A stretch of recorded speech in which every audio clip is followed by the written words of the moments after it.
The Mask of Civility. Chapter 1. Bradley Smith lugged his overstuffed suitcase up the stairs to his new dorm room at State University. As a shy, small-town kid, he felt overwhelmed navigating this massive campus. He was relieved when he finally found his room number and unlocked the door. "You must be Bradley." A smiling blonde girl looked up from making her bed. "I'm Sarah, your new roommate." Bradley mumbled a greeting, his naturally quiet voice barely audible. He had hoped his roommate would be another reserved person who didn't make him talk much. Sarah's bubbly demeanor intimidated him. "So what's your major?" Sarah asked. Undeclared right now, but I'm interested in literature and writing." Bradley placed his suitcase on the empty bed, avoiding eye contact. "Awesome. I'm going into education. Hey, do you want to walk to the cafeteria and grab some lunch?" Bradley hesitated. He was afraid of getting lost on the huge campus. But he didn't want to explain his shyness and risk Sarah thinking he was weird. "Sure, okay," he finally said. They walked across the sprawling green lawns to the main dining hall. Inside, the roar of hundreds of students echoed off the walls. Bradley followed Sarah apprehensively through the crowds. He had never seen so many people his age in one place. In high school, he had always eaten alone and hurried off campus at the end of the day. Sarah seemed to know a few people already and waved at them enthusiastically. She loaded her plate with salad and pizza as they went through the line. Bradley just took a container of yogurt, his anxiety killing his appetite. They sat down at a long table with Sarah's acquaintances. She immediately launched into cheerful small talk, introducing Bradley. He nodded and tried to smile, while focusing on eating so he wouldn't have to talk. He didn't understand how Sarah was so at ease in this environment. When lunch was over, Sarah headed off to meet more people. Bradley wandered back to their room alone, feeling even more lost and anonymous among the sea of other students. How would he ever make friends or learn to fit in here? Chapter 2. Over the next few weeks, Bradley struggled to adjust to college life. In class, he sat in the back rows and was too nervous to talk to other students.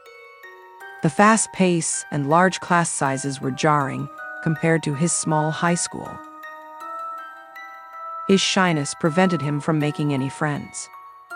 While Sarah hung out with new friends every night, Bradley hid in their room and studied. He missed his family and felt totally alone. Bradley's only bright spot was his intro to literature class taught by Professor Baines. The discussions of novels and poems provided an escape from his loneliness. One day after class, Professor Baines asked Bradley to stay behind. He felt a twinge of anxiety. Did he do something wrong? "Bradley, I wanted to check in on how your transition to college is going," Professor Baines said kindly. "You seem very bright, but reluctant to participate in class." Bradley stared at the floor. "I'm just really shy, I guess, and I haven't made many friends yet." Professor Baines nodded. "That's very common for freshmen, but you have lots of potential, Bradley. Don't isolate yourself too much, okay? I encourage you to become more engaged on campus. It will really enhance your college experience." "I'll try," Bradley mumbled. He was grateful for his professor's concern, but didn't know how to overcome this paralyzing shyness. That night, Bradley heard laughter outside his door as Sarah's friends stopped by to meet her for dinner. He pictured them all walking across campus together, talking and joking easily. A painful knot formed in his stomach. More than anything, he longed to be included in those kinds of social interactions. But it seemed so far outside his comfort zone. If only he could make one real friend here. Someone patient and kind who would understand his introversion and help draw him out of his shell bit by bit. He was so lonely on this huge campus. There must be others like him who would accept him as he was. Bradley vowed to start pushing himself more socially. He had to move past this shyness before the isolation swallowed him whole. This was his chance for a fresh start. Chapter 3. The next week, Bradley arrived early to his literature class and forced himself to sit closer to the front. His legs shook slightly from the nerves, but he stayed put. When lively, handsome Chad Wellington strolled in and sat down next to him, Bradley stiffened. Chad had a natural magnetism that made him popular on campus. Bradley had admired him from afar, but assumed Chad would never want to interact with someone like him. To Bradley's astonishment, Chad turned and initiated a conversation. "Hey man, I'm Chad. Are you a freshman too?" Bradley nodded, surprised Chad even noticed him. "Yeah, I'm Bradley." "Right on, it's a crazy big school, huh? I'm glad this class is smaller." "Definitely, it's less overwhelming," Bradley replied. He couldn't believe he was conversing normally with one of the popular kids. After class, Chad walked up to Bradley again. "Hey, I'm going to grab some lunch now. You should join us." Bradley's pulse quickened. "Us?" "Yeah, my friends are meeting at the dining hall." Bradley felt paralyzed with indecision. He longed to accept this invitation into Chad's inner circle, but he didn't know if he could handle a big group yet. "Tell you what," Chad said amiably. "Why don't we grab food, just the two of us today? My treat. We freshmen should stick together." Bradley exhaled, immensely relieved. "Yeah, that sounds great." Over lunch in the campus cafeteria, Chad asked Bradley thoughtful questions and seemed intensely interested in getting to know him. After years of sitting alone at lunch, this felt amazing. Chad was so confident and charming. Bradley hoped some of it would rub off on him. The next literature class, Chad saved a seat for Bradley, calling out to him enthusiastically when he walked in. Over the next several weeks, Chad went out of his way to include Bradley, inviting him to study, eat meals together, and hang out. For the first time since starting college, Bradley felt like he belonged. He was in awe of Chad's lavish life, the expensive cars he drove, designer clothes he wore, and parties he hosted. Bradley soaked up every detail, dreaming that one day he could be that popular too. He could hardly believe that a wealthy, charismatic guy like Chad wanted to befriend a shy, awkward kid like him. But Chad seemed so sincere, taking Bradley under his wing and promising to help him come out of his shell. Around campus, people noticed shy Bradley Smith getting accepted into Chad's exclusive inner circle. Bradley walked a little taller, soaking up his newfound popularity. Chad gave him a small taste of the rock star lifestyle, and he longed for more. This new world held everything he had been missing. Chapter 4. "Bradley, can I speak to you for a moment?" Professor Baines said after class one day. Bradley hung back, wondering if he was in trouble. Ever since becoming friends with Chad, he had started skipping his literature readings and zoning out in the back row. "I've noticed you seem distracted lately," Professor Baines said. "You used to be so attentive in my class. Is everything okay?" Bradley shifted his weight. Everything's fine. I've just been busy, I guess. Professor Baines studied him with concern. Busy with what or who? Bradley avoided his gaze. I've been hanging out with my new friend Chad a lot, and he's showing me around campus. I see. Professor Baines nodded slowly. Bradley, it seems like Chad may be influencing you negatively. Your participation in class has declined, and some of your other professors say you've been late or missing assignments. That doesn't sound like you. Bradley frowned, conflicted between his loyalty to Chad and the truth in Professor Baines's words. Chad just wants me to lighten up and have more fun, he eventually replied defensively. I don't have anything in common with those nerdy introverts anymore. Professor Baines raised his eyebrows. Has Chad been encouraging you to skip classes and shirk responsibilities, Bradley? That's not being a real friend. I think you should be wary of changing yourself to impress him. I just want to actually enjoy college for once. Bradley burst out. If you met Chad, you'd understand why I want to be more like him. He knew Chad hated authority figures like professors meddling in their business. He had to get out of this conversation. I'm going to be late to meet some people, Bradley mumbled, turning towards the door. I appreciate your concern, but I'm fine. He hurried away, ignoring Professor Baines calling after him. He felt a twinge of regret at brushing off his favorite professor and mentor. But Chad said schoolwork was pointless. The only things that mattered were friends, fun, and status. Bradley pushed down his unease. Professor Baines meant well, but just didn't understand. Chad knew how to really live. Bradley was willing to do whatever it took to stay in his inner circle. For the first time, he felt admired and included instead of lonely and invisible. He desperately needed that approval. Chad was giving him the college experience he had always dreamed of. What did Professor Baines know about popularity and fitting in? Chapter 5. Later that week, Bradley was hanging out with Chad in his dorm when Chad's phone lit up with a text. Chad glanced at it and swore under his breath. Everything okay? Bradley asked. It's nothing. Just my stupid sister bugging me again.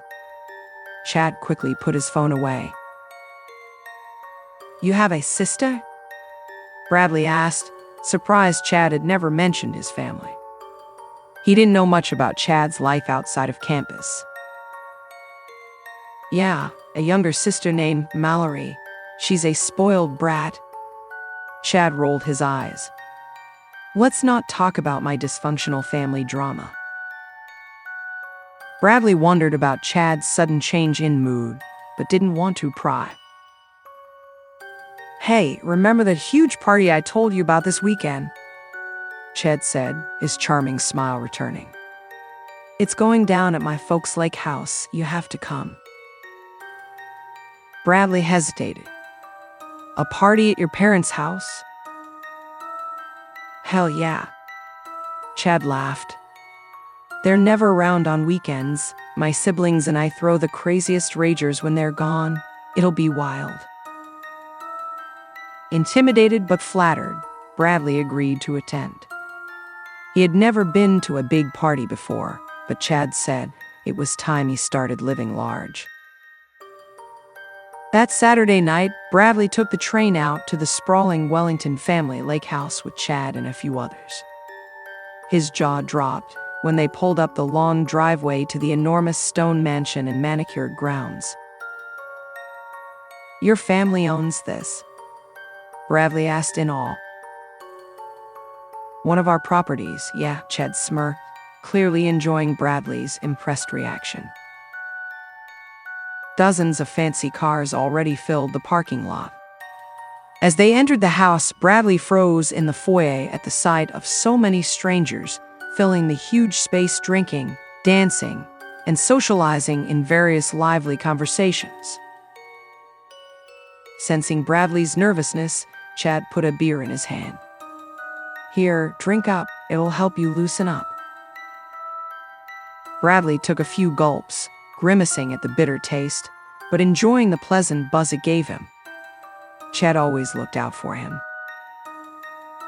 As the night wore on, the party got increasingly rowdy and chaotic. Blasting music made the walls shake.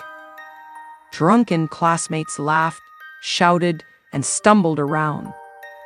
Bradley stuck close to Chad, intimidated by these wild, freewheeling parties that Chad loved.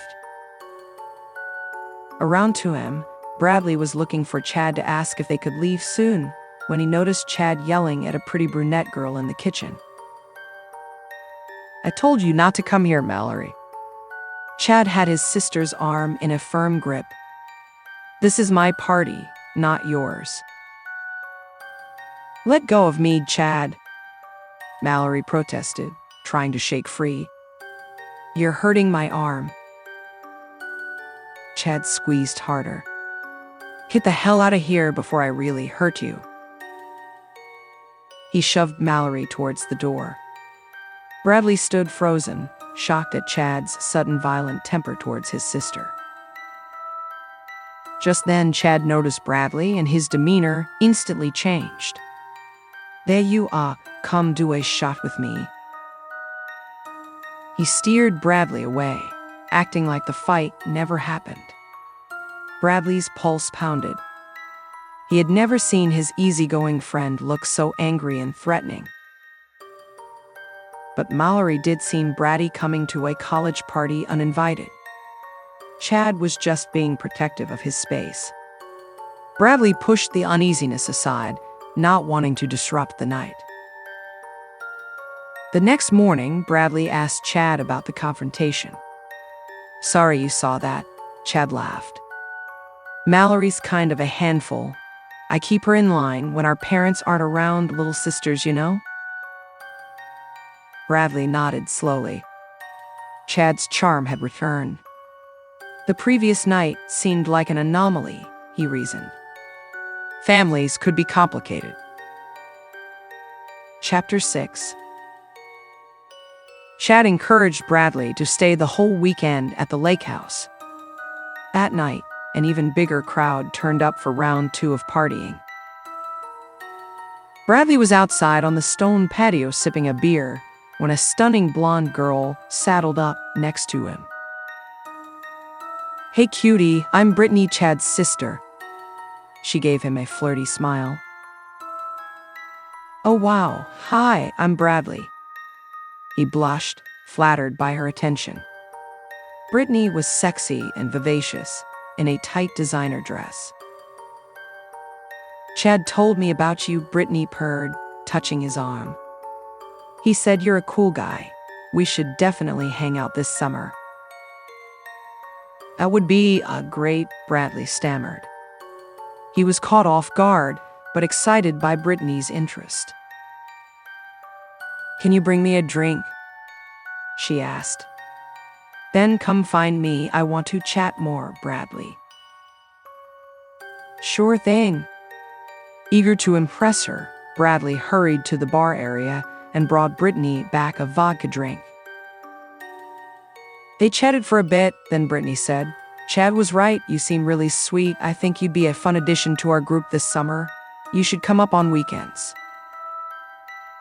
Bradley beamed. "I'd love to. Chad said I could come back whenever." "He adores you," Brittany assured him.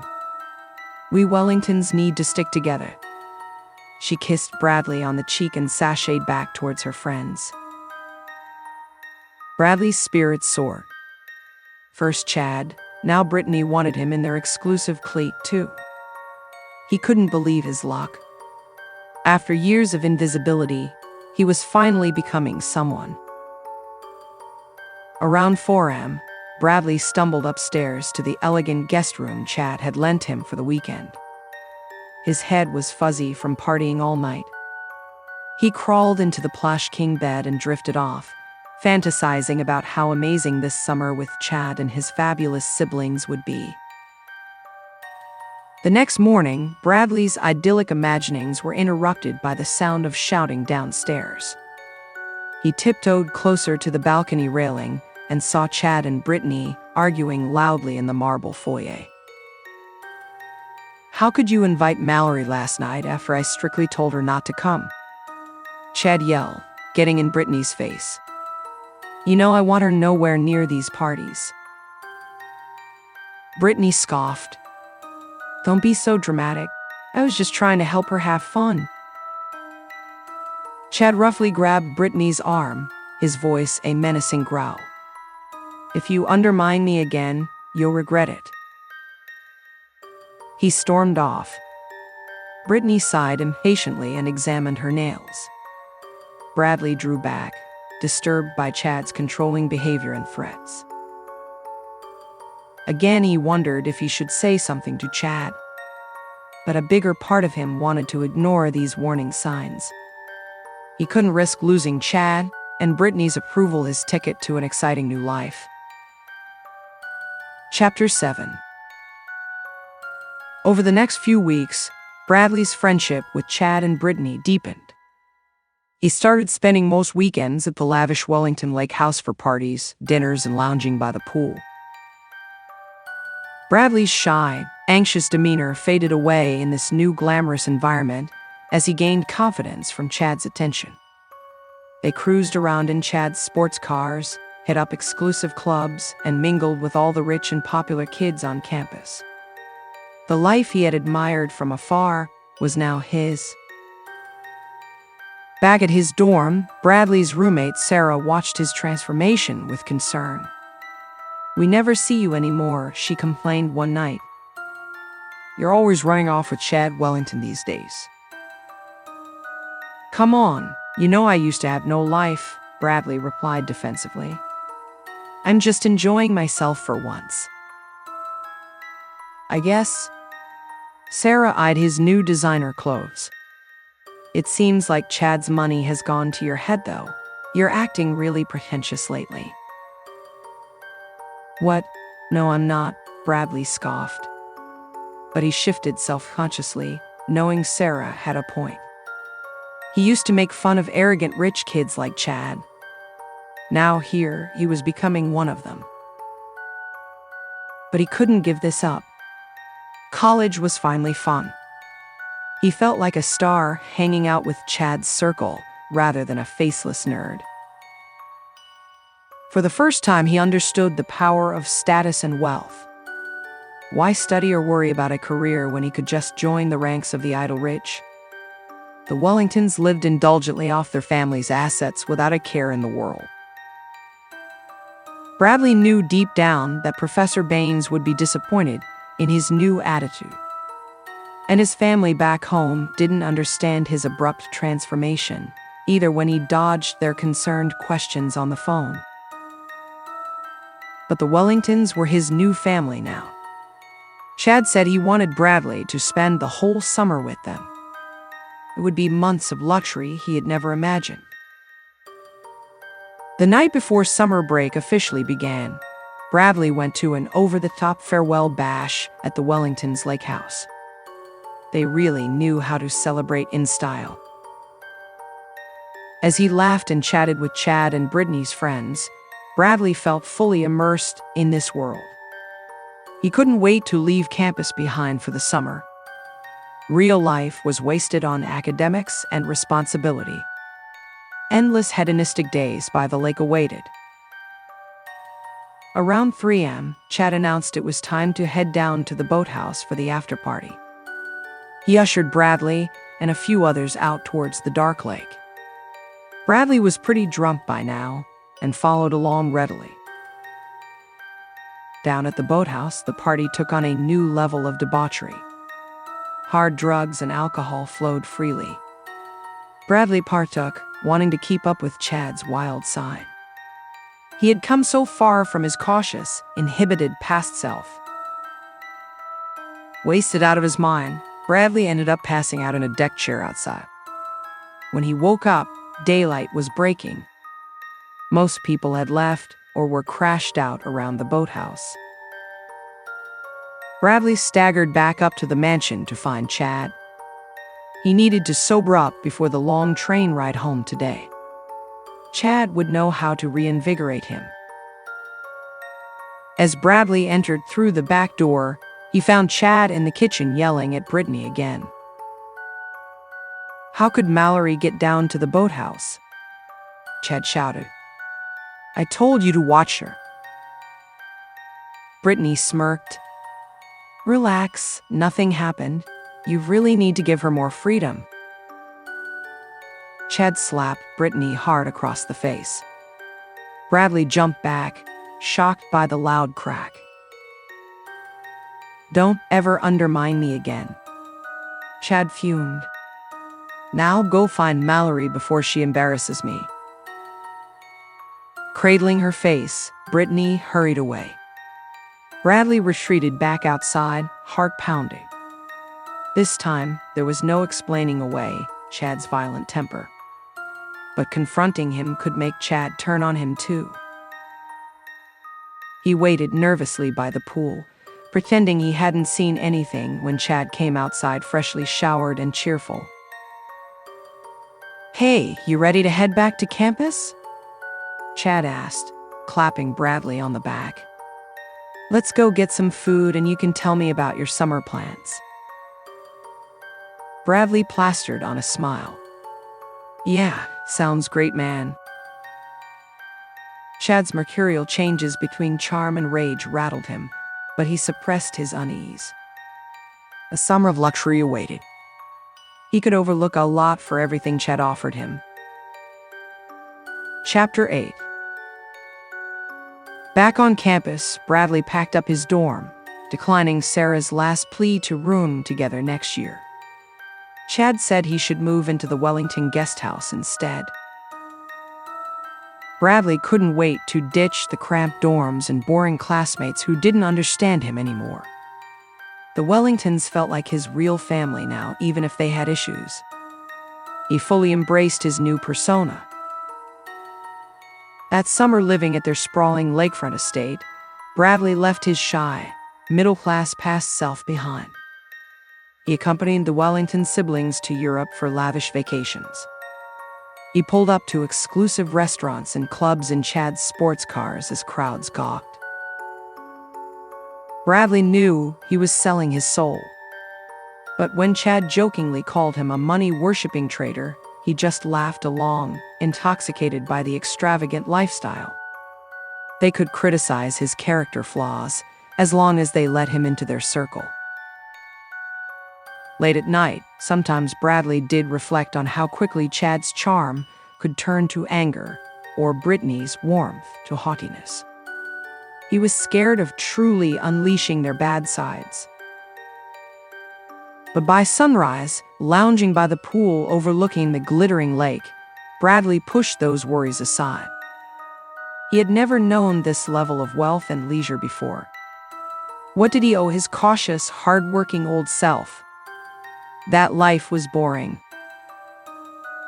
One weekend in July, Chad and Brittany's parents returned to the lake house from an extended vacation. Bradley observed the Wellington family dynamics carefully, curious what the elusive Mr. and Mrs. Wellington were like. To his surprise, their glamorous parents seemed totally checked out, locked away drinking in their wing of the mansion. They didn't comment on Chad's lavish underage parties or question who Bradley was. "Are your parents always so hands-off?" Bradley eventually asked Chad. Chad snorted. "That's one way to put it. More like negligent. They don't give a damn what we do." "We run this family," Brittany added smugly. "Mom and Dad just foot the bill for all our fun."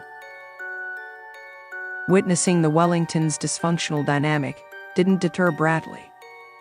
If anything, it committed him more to his decadent new lifestyle. Chad and Brittany could ensure he never had to face consequences or responsibility again either. Near the end of summer, Bradley's literature professor emailed him asking to meet up. Bradley never responded. He didn't want to lecture about losing his values. He could skirt through school forever with the Wellingtons' money and connections. On his 19th birthday in August, Chad and Brittany threw Bradley a lavish party on a chartered yacht. "We consider you part of the family now," Chad smiled, raising a glass. Brittany kissed Bradley's cheek. "I hope you know how much we adore you." Fireworks exploded over the glittering lake as Bradley soaked it all in. This was true belonging. He would do anything necessary to hold on to it. Chapter 9. That fall, Bradley moved into the luxurious carriage house on the Wellingtons' estate.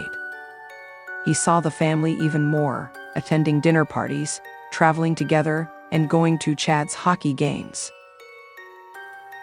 One night, after a blowout party, Bradley stumbled up to his suite drunk and found Chad waiting there unexpectedly. "Oh, hey, Chad. What's up?" Bradley asked in surprise. Chad smiled, but his eyes were cold. "Have fun tonight?" "Yeah, it was crazy as always," Bradley laughed.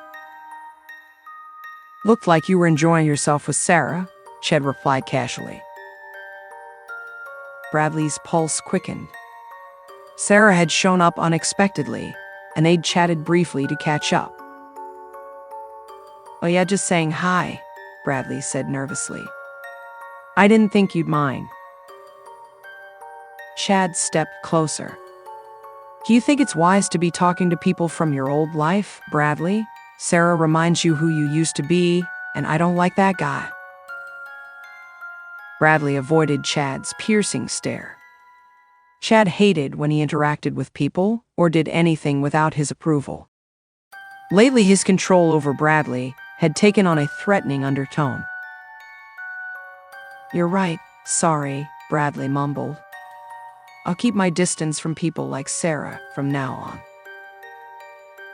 Chad clapped him on the shoulder. "Attaboy, I'm glad we understand each other."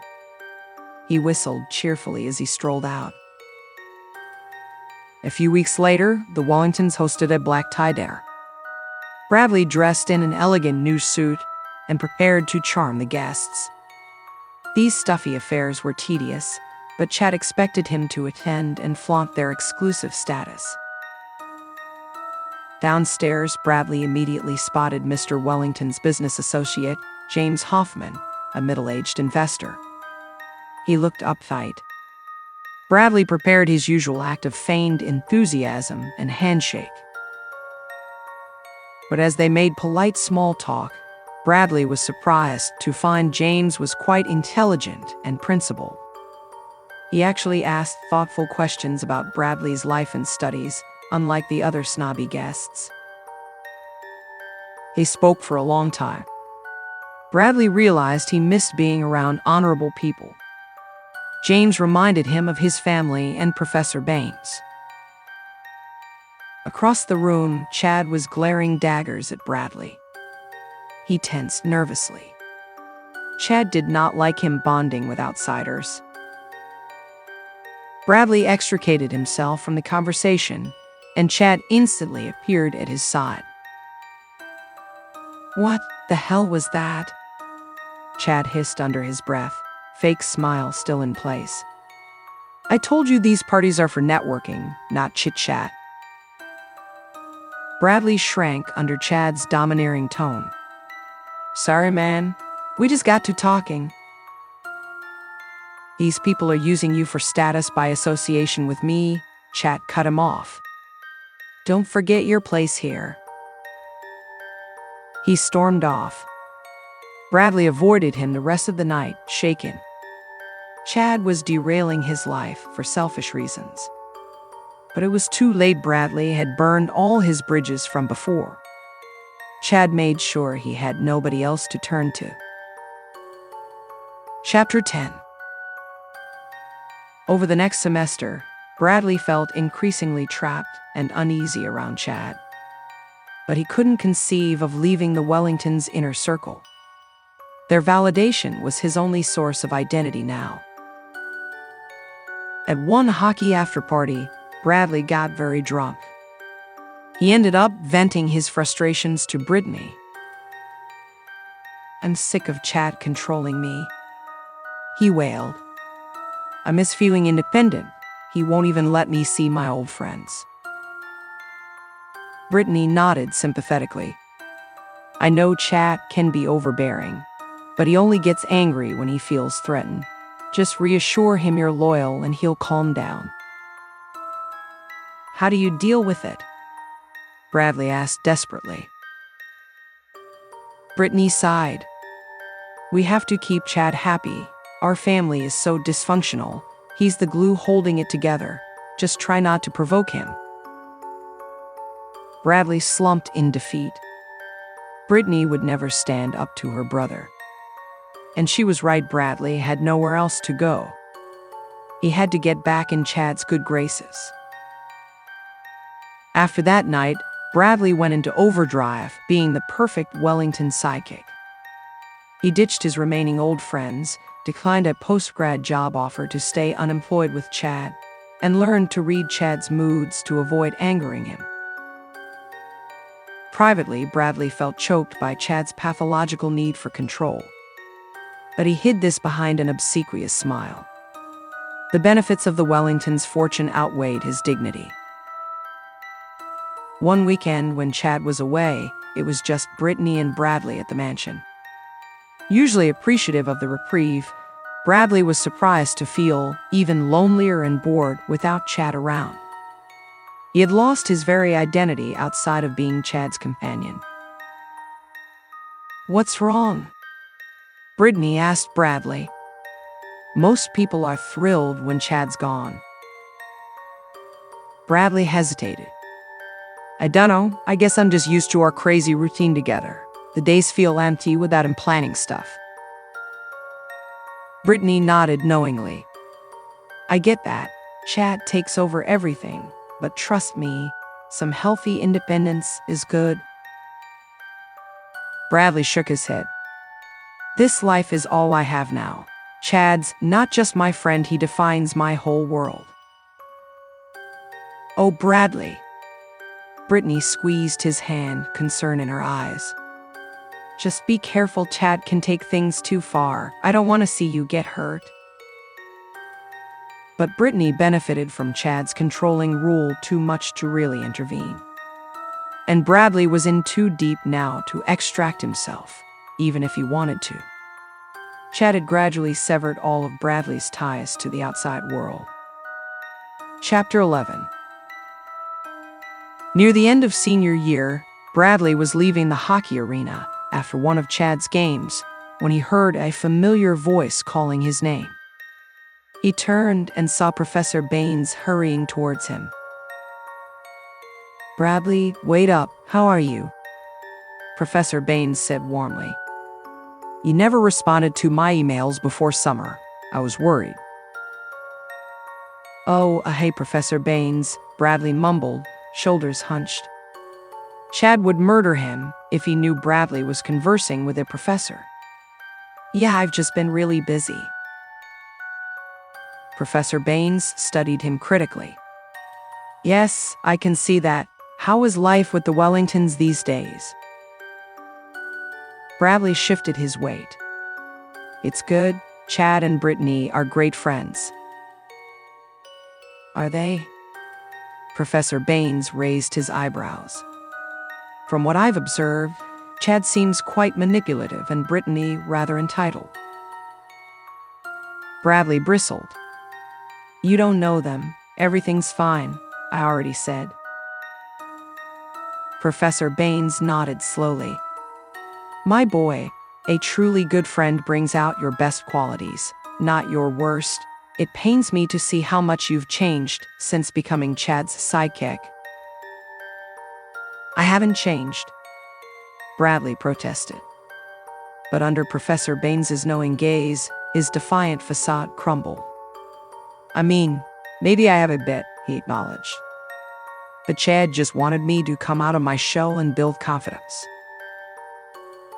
There are far better ways to gain self-assurance than proximity to wealth and status, Professor Baines countered. This path you're on leads only to moral decay. You used to have integrity, Bradley. Don't lose that. Bradley stared at the ground, bitterly conflicted. I should really get going. It's my final semester. I need to focus on my classes, he finally mumbled. Professor Baines grasped his shoulder. Please know I'm here if you need guidance getting out of their world. You have so much untapped potential. Bradley hurried away across campus, suddenly desperate to be back in Chad's orbit. Professor Baines meant well, but he didn't get it. Bradley couldn't just walk away now the Wellingtons owned him. That night, Bradley asked Chad about his literature professor. Chad's response was immediate and icy. Baines had better not start meddling in your affairs. I forbid you from speaking to him again. He fixed Bradley with an ominous stare. Got it? Bradley shrank back. Yeah, of course, man. Sorry for even bringing him up. Professor Baines's disappointment stung. But Bradley couldn't dwell on that now. Graduation was coming up fast. Chad promised a blowout European vacation to celebrate before Bradley started at the business school where Chad was enrolled. Bradley had to focus on playing his part. Chad tolerated no dissent. Everything Bradley had worked so hard for was at stake if he ruined it now. He had tied his fate too closely to Chad's to back out. Chapter 12. 2 weeks after graduation, Chad, Brittany, and Bradley jetted off to spend 2 months backpacking around Europe. Chad breezily footing the bill for Bradley, too. Only the best to commemorate your transformation from boring nerd to winner, Chad toasted Bradley on their first night out in London. They hit the hottest nightclubs and restaurants across Prague, Paris, and Rome. During the days they shopped, sunbathed, and sipped cocktails at sidewalk cafes. It was the trip of a lifetime. But Bradley also faced the hard truth that this leisurely lifestyle felt meaningless without the accomplishment of earning it himself. He had sacrificed his education and morals to live Chad's version of the high life. Now graduation made him face his lack of identity. One night in their swanky Paris hotel suite, Bradley tried to evade Chad's orders to go out partying again. I'm kind of tired, man. I think I'll just rid in bed, he hedged. Chad's expression instantly hardened. Excuse me, I didn't fund this trip so you could sit around moping. He grabbed Bradley's arm, shoving him towards the door. Seeing Chad's rising temper, Bradley plastered on an agreeable smile. You know what? A night out sounds great. That's the spirit, Chad said jovially, clapping Bradley's back. Some drinking will perk you right up. The next morning, nursing a vicious hangover, Bradley confessed his identity crisis to Brittany. I just feel sort of adrift right now. I wish I had something meaningful to do after graduation, you know. Brittany waved her hand dismissively. Ugh, who cares? You have everything you need with us. Just relax and enjoy it. Sighing, Bradley stared out at the Paris skyline. He couldn't articulate why this ostentatious life left him feeling so empty. And Brittany was no help. She and Chad embodied idle, soulless wealth. Despite his unease, Bradley followed Chad obediently through Europe that summer, partying alongside him. He had demolished his own dreams and become a freeloader like the Wellingtons. It was too late now to rebuild something better. Chad had won. Chapter 13. When they returned stateside, Bradley moved into an elegant condo Chad picked out near campus. Despite his lingering doubts, he clung to Chad anxiously that first semester of business school. Chad was his whole world now, for better or worse. At a huge back-to-school bash, Bradley noticed Chad getting aggressive with a drunk freshman girl, grabbing her wrist and trying to pull her upstairs. Bradley hurried over. "Whoa, Chad, let her go." Chad turned on him with a menacing stare. "Stay out of this, Bradley. The girl wants to have some fun." "Sorry to kill your vibe, but she's wasted," Bradley said firmly. "Leave her alone." For a moment, Chad looked ready to lash out at Bradley too. But he must have seen the resolve in Bradley's eyes, because he backed down. "Whatever, she's too much trouble anyway," he muttered, shoving past Bradley to rejoin the party. The girl had run off. Bradley took a few deep breaths, surprised at himself for confronting Chad. But he couldn't ignore misconduct like that, no matter how beholden he felt to Chad. There had to be a line. Over the next few weeks, Bradley pulled away from Chad slightly for the first time. He skipped raucous parties to study, made small talk with classmates, and avoided telling Chad about his daily activities. Being at arm's length from Chad felt freeing. Bradley remembered what it was like to make his own choices. And school was going surprisingly well now that he applied himself. But Chad did not take kindly to Bradley's new independence. One night when Bradley was studying in the condo, Chad burst in drunkenly with two girls. "Bradley, there you are, being lame as usual," Chad announced, throwing beer cans onto Bradley's desk. "You're coming out with us." Bradley stood his ground. "Sorry, dude. I have a big finance exam tomorrow." Chad got in his face. "Are you disobeying me right now? Don't forget who owns this condo and pays for everything you have." Bradley turned back to his books silently. Chad laughed derisively. "Look at this ungrateful loser I picked out of the gutter. You'd be nothing without me, you know that?" He stormed out with the girls. Bradley sat frozen for a long time, Chad's words cutting deeply. He wasn't wrong. Bradley would have nothing if he left the Wellingtons now. The next morning, Chad was all sunny charm again, as if his cruelty never happened. "Morning, buddy. Here's an espresso to energize you for that big test." Despite everything, Bradley felt pathetically grateful Chad wasn't holding a grudge. He had gotten a peek at Chad's dark side last night. Going back to being his compliant sidekick seemed the safest option. But his self-respect crumbled a little more. Chad knew just how to manipulate him with threats veiled by affection. And Bradley didn't have the courage to stand up to him. Chapter 14. A few weeks later, the Wellingtons hosted a massive holiday party at the lake house. Everyone who was anyone piled in wearing designer formal wear and jewelry. These lavish Wellington soirees always attracted social climbers vying for proximity to the elite family. Bradley used to be awed, but now their hollow opulence just left him depressed.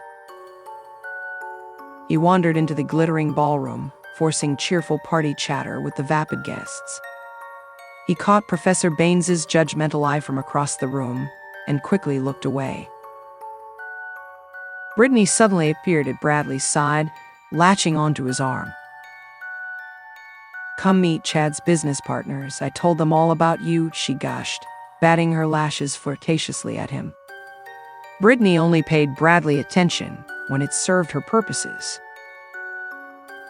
Bradley plastered on a smile. "Of course, lead the way." He shook hands mindlessly, making conversation on autopilot. These executives just wanted the Wellingtons' connections and wealth, same as everyone. Bradley was tired of being shown off like a prize poodle. As Bradley extricated himself, he spotted Chad's little sister Mallory across the room. He had met her a few times over the years when she reluctantly attended family events. Tonight, Mallory looked thinner and paler than Bradley remembered.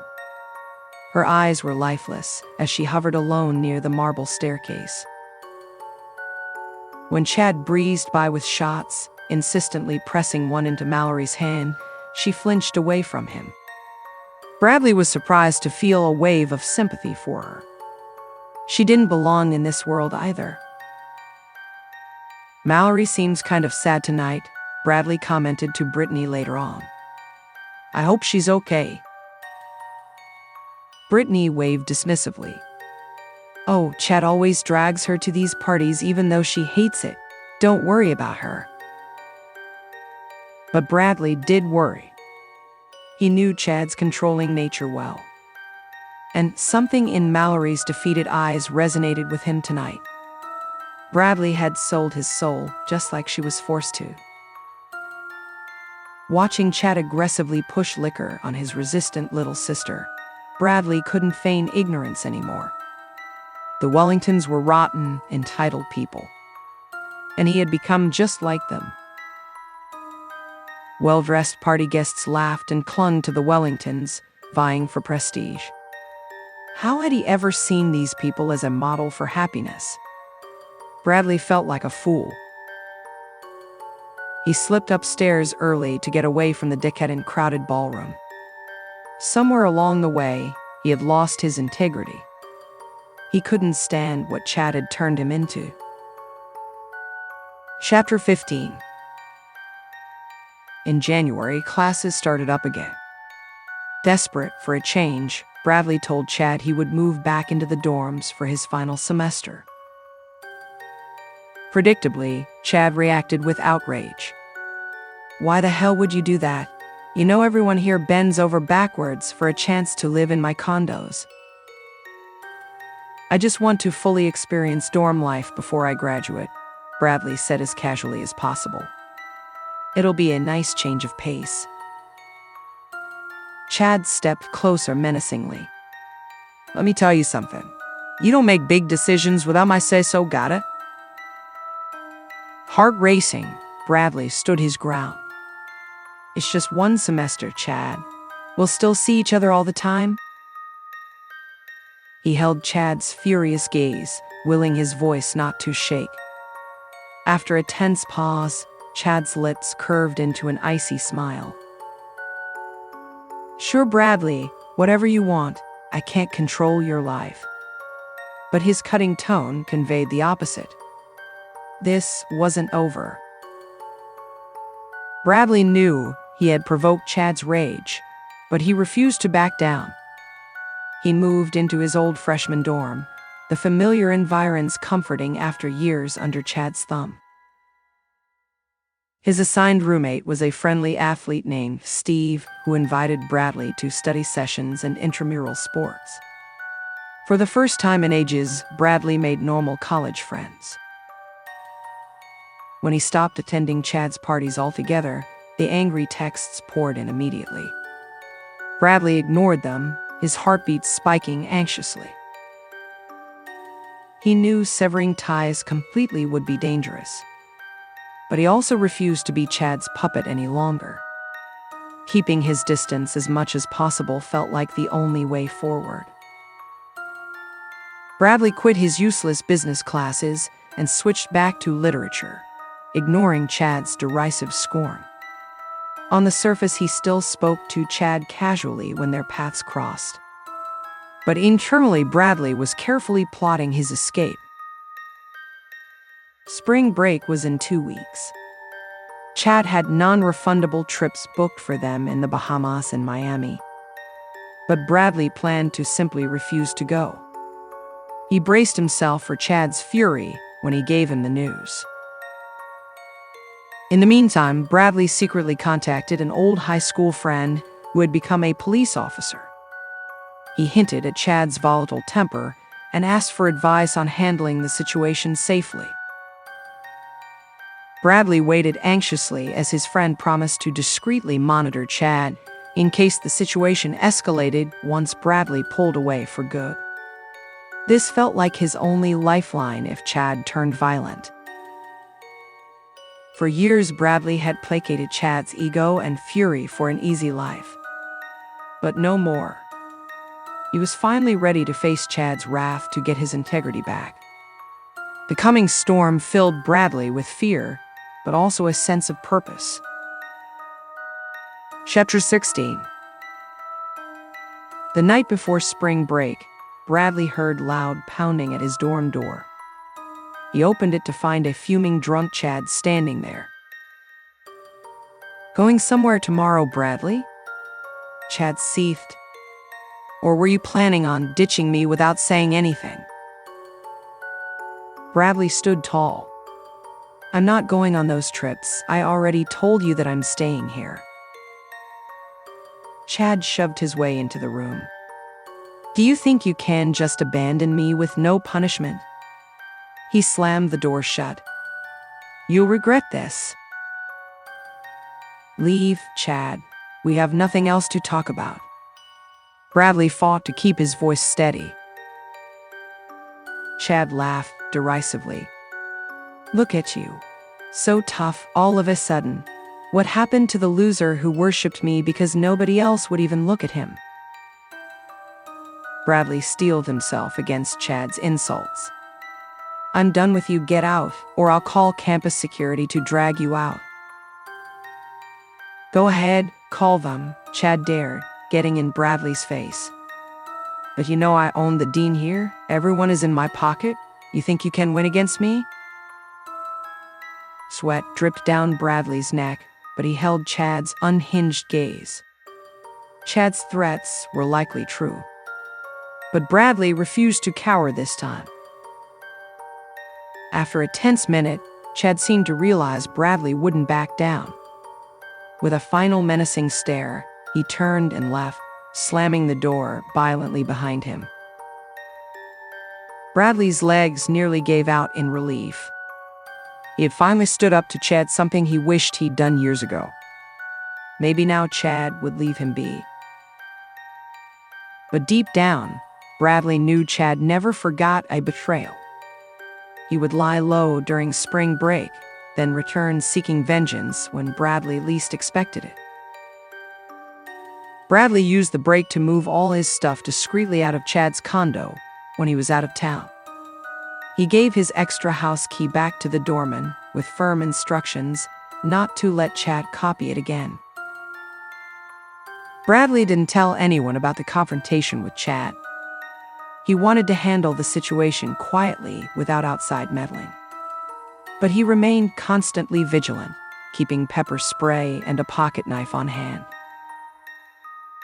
Classes resumed after break. One rainy night, Bradley studied late at the library, then began the walk home alone past midnight. The sidewalks were eerily deserted as distant thunder rumbled. Halfway across the dark quad, Bradley heard echoing footsteps behind him. He turned and saw Chad emerging from the shadows, face obscured by a hood. "Keep walking and don't make a sound," Chad threatened in a low voice, flashing a small pistol. Heart lurching, Bradley complied. Chad directed him at gunpoint towards a secluded campus maintenance shed, glancing around sharply to ensure they weren't seen. This was the showdown Bradley always feared. Now, it was time to see if he could finally outmaneuver Chad. Chapter 17. Bradley's mind raced as Chad shoved him inside the musty maintenance shed. He blinked, adjusting to the dim lighting. Chad trained the gun steadily at his chest. "Well, Bradley, looks like I finally need to teach you an important lesson," Chad said, eerily calm. "You don't get to turn your back on me without consequences." Bradley took a shaky breath. "I should have turned my back on you years ago. Can't you see how sick this obsession with controlling me is?" Chad's eyes flashed dangerously. Watch yourself, you ungrateful bastard only got a taste of the good life because of me, and now you think you can just toss me aside. I don't think so. He stepped closer, grinning malevolently. Don't worry, I'm not going to kill you as long as you agree to disappear from campus immediately. Maybe observe your old friend Professor Baines's lesson about humility. Chad pressed the cold barrel against Bradley's chest for emphasis. Not if you understand me. Bradley stood motionless, pulse roaring in his ears. He had placated Chad's deranged ego for too long. It all stopped tonight. I'm not going anywhere, Bradley said as steadily as he could manage. Threaten me all you want, but I'm not that scared kid you manipulated anymore. Chad looked momentarily stunned to have his power questioned. Bradley pressed his advantage. You act invincible, Chad, but I know the truth. You're pathetic. A coward who earns loyalty through fear because you can't get it any other way. Bradley kept his eyes locked on Chad's, spotting a vein pulsing in his forehead. Someday you'll pay for the lives you've ruined with your sick obsession of controlling people. But lucky for me, I'm finally free of you.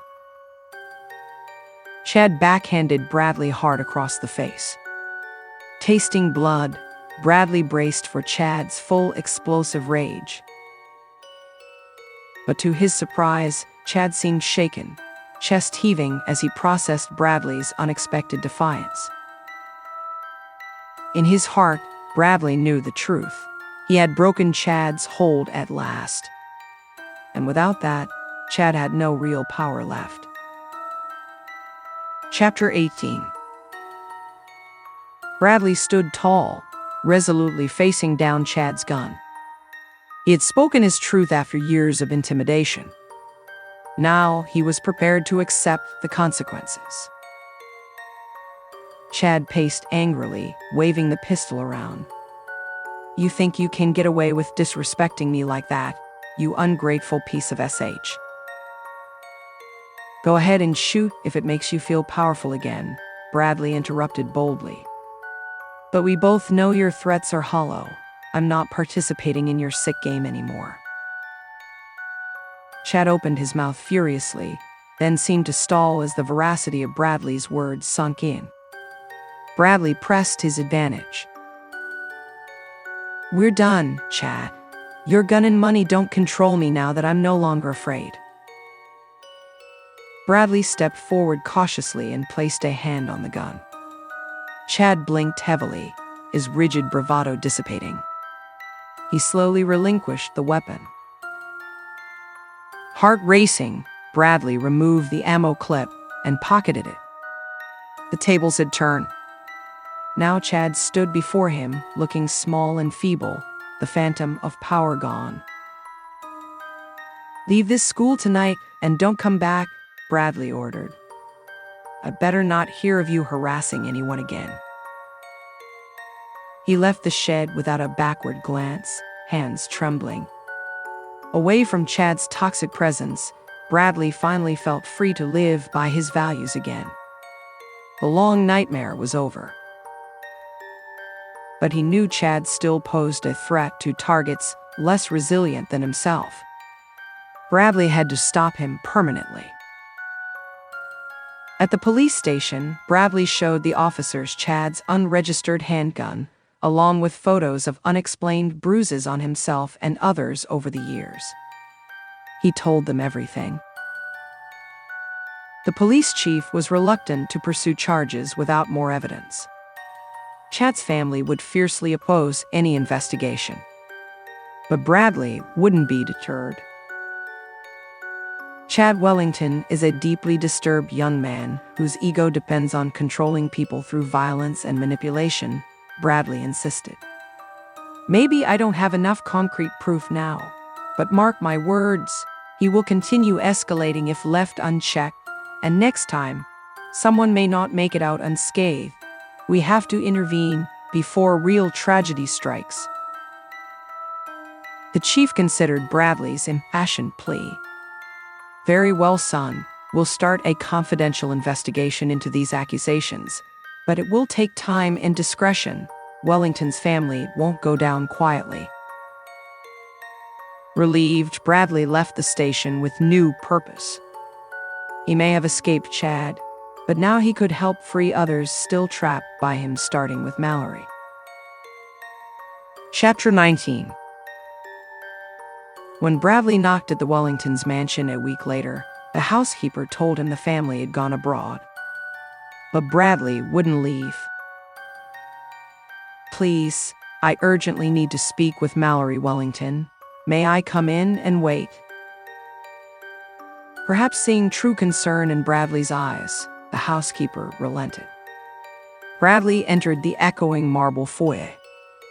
"I'll fetch the miss." When Mallory appeared, Bradley's breath caught. Her face was badly bruised, lower lips split and swollen. She wouldn't meet his eyes. "Mallory, did Chad do this to you?" Bradley asked gently. She nodded silently, still avoiding his gaze. "Listen to me. I know you feel trapped here with your family enabling Chad, but you don't deserve this abuse." Bradley grasped her hands. "I'm going to get you help. You can stay with my friend Sarah until you get back on your feet, but we need to go now before Chad returns." Mallory shook her head despairingly. "There's no escaping my family. Chad will hunt me down and drag me back. He'll kill me." "Not anymore," Bradley said firmly. "His power is gone now that we're no longer afraid, but we have to stand up to him." Mallory hesitated, clearly craving freedom, but too fearful to seize it. In her eyes, Bradley recognized his own past cowardice and denial. "You know I'm right," Bradley urged gently. "This is your chance to take your life back. Have faith in yourself, Mallory. You're so much stronger than he wants you to believe." Mallory lifted her chin with sudden resolve. Without another word, they left through the back door. Sarah welcomed Mallory warmly into her off-campus apartment. Over tea, Mallory opened up about Chad's vicious physical and emotional abuse for years. Mrs. Wellington's drinking left Mallory unprotected, while Mr. Wellington was absent. "She had always said nobody would believe me if I tried getting help," Mallory said shakily. "My parents just tell me to keep quiet so I don't embarrass the family." Sarah squeezed her hand. "Well, you're safe here now. Chad doesn't get to dictate your life anymore." Bradley hesitated before adding, "There's more you should know. I filed police reports about Chad's violence and manipulation. They're starting a confidential investigation. I'll need your help." Mallory paled but didn't protest. Sarah nodded encouragingly. "It's time Chad faces consequences. We have the power now that we're no longer isolated," Bradley said. Over the next week, Bradley and Mallory gave their incriminating statements to the authorities. It felt empowering finally striking back against Chad after years of silence. When Chad inevitably showed up at Sarah's apartment, in a rage soon after, he was arrested for violating his restraining order. Watching Chad get dragged away in handcuffs, Mallory let out a small sob of relief. The long fight for freedom had finally begun. Chapter 20. On a warm spring night 6 months later, Bradley arrived on campus to give a special lecture in the largest auditorium. He paused outside the doors, taking a deep breath. The seats were packed with students. When Bradley stepped on stage, he was met by thunderous applause from the crowds who once shunned him. The shy boy who clung to Chad's coattails was now admired for his bravery in exposing Chad's crimes. "Thank you all for being here," Bradley began. "I'm humbled by your support. But I'm just an ordinary person who got trapped in an abusive situation. My story represents countless others still silenced by manipulation and fear. The audience hung on Bradley's every word as he told his cautionary tale, from Chad's early charm to the controlling behavior he overlooked to the years lost placating Chad's ego. I ignored many warning signs and tolerated escalating red flags, Bradley acknowledged. It can happen gradually. Abusers often disguise control as care at first, but the more emboldened they become, the harder it is to leave. He described Chad's violent unraveling after Bradley tried pulling away. In the end, I refused to let fear dictate my choices anymore. Chad's empty threats lost their power over me. But it took hitting rock bottom to find that courage. The crowd applauded loudly. "So how did you finally defeat him for good?" someone called out. "By speaking truth to his pathological need for control and loyalty, and by banding together with others," Bradley responded. "No matter how powerful and ruthless someone seems, they cannot withstand exposure and unified resistance." He introduced Mallory, who described overcoming her own trauma. The audience listened in rapt silence to her story of escape and recovery thanks to Bradley and Sarah's aid. "Evil thrives in silence and darkness," Bradley told the crowd. Bringing Chad's crimes into the light shattered his control. Do not underestimate your strength and ability to effect change when united for justice. After an extended standing ovation, students formed a long line to personally thank Bradley and Mallory for their bravery. They left the auditorium full of inspiration to confront life's challenges with renewed courage. Chapter 21. Over the next year, Bradley fully embraced his newfound freedom and purpose. He transferred to a small liberal arts college upstate, surrounded himself with genuine friends, and rediscovered his love of literature.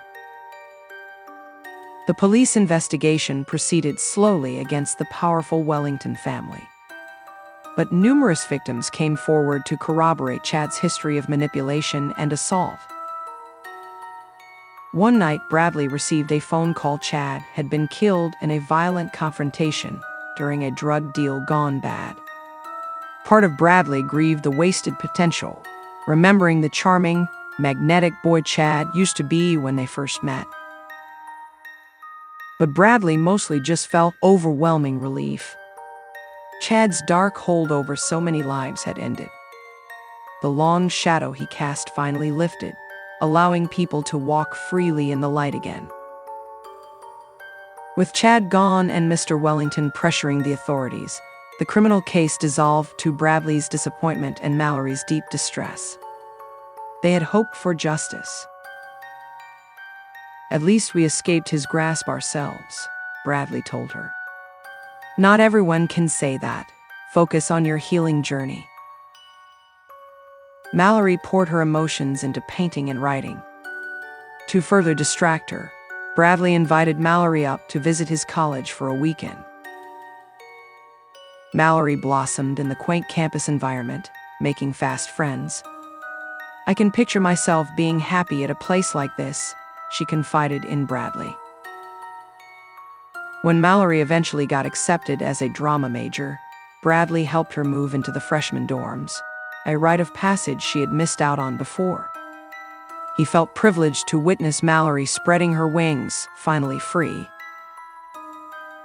Nearing graduation, Bradley reflected on how profound Chad's influence had been both good and evil. The manipulative tactics Chad honed in Bradley ultimately gave him the strength to overcome them. And Bradley now used that power to help others trapped in darkness too. On his last day on campus, Bradley sat beside the rushing river where he used to come read. He knew Professor Baines would be proud of the man he had become. Looking forward, Bradley felt hopeful about launching into a meaningful career and adulthood surrounded by people who illuminated the best in him, not the worst. The future held so much light. Chapter 22. Over the next few years, Bradley built a fulfilling life for himself. He found a job at a non-profit youth development organization, moved into a cozy apartment downtown, and adopted an elderly shelter dog named Winnie. On weekends, he led hiking trips for troubled teens. Out in nature, he taught them self-reliance and resilience. The work was deeply gratifying. One day, Bradley's old mentor, Professor Baines, came to visit his nonprofit group. They sat together reminiscing. "I'm truly astounded by the man of integrity you've become, despite such adversity," Professor Baines told Bradley warmly. "You surpassed every expectation. What an inspiration you are to these young people." Bradley smiled humbly. "I just tried to model the wisdom you imparted to me years ago, though I ignored it at the time." They both chuckled. "Yes, but you found your way eventually. Not all my students become so enlightened." Pride shone in Professor Baines's eyes. Mallory often visited Bradley in the city too when she wasn't off directing edgy theater productions. Her bubbly creativity was infectious. "I can't thank you enough for everything, Bradley," she told him over dinner one night. "You and Sarah gave me back my life. I owe you everything." Bradley shook his head. "You saved yourself, Mallory. Your inner light was always there. Chad just tried obscuring it." One afternoon, Bradley was writing grant proposals at his desk when his phone rang. To his astonishment, it was Brittany Wellington. "Bradley, hi, it's Brittany. Long time no speak," she said awkwardly. "Look, I'm finally getting sober and making amends. I wanted to apologize for how I enabled Chad and used you back then. I'm so sorry." They talked for a long time. Brittany had gotten into rehab and therapy. Bradley was happy she was finding herself, finally living authentically away from her family's dysfunction. "I really looked up to you, despite how things went down," Brittany admitted. "You were smart and creative in a way I never was. You deserve better friends." "We both made mistakes," Bradley said graciously. "I'm glad you're healing. Take care of yourself." They parted ways, but Bradley felt touched she had reached out. Brittany never believed in herself before. Now, hopefully, she saw her own worth. Bradley had come so far from the shy, insecure boy Chad once exploited. He still carried scars, but they had healed into wisdom. Sitting on his porch with Winnie, Bradley breathed in the fresh air. He had made it through the darkness. Now he could embrace the light. The end.